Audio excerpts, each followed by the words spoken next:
Welcome back to Talk of the Town. Judge Muriel Robinson is back with us. Your first time here with us in our brand new home. No. First time we've taken phone calls in the new set. So good to have you with us as always. Well, it's great to be here.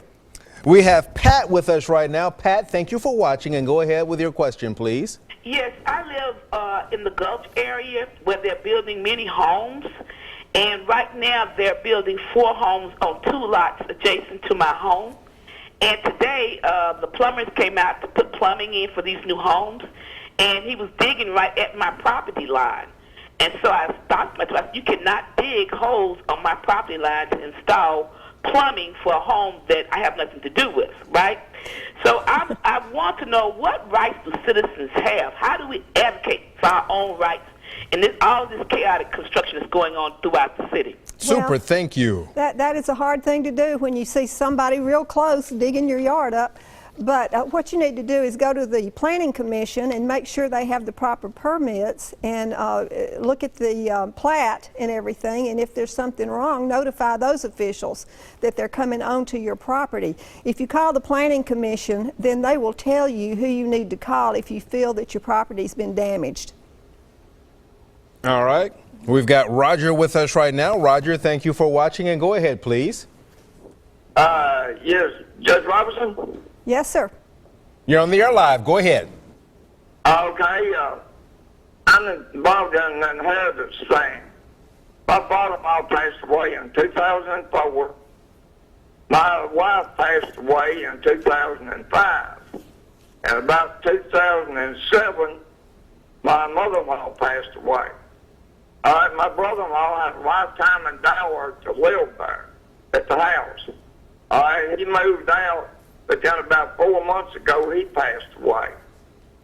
There's a half-sister involved in this. Would the property now belong to my half-sister and me, or would it belong to my half-sister and my children?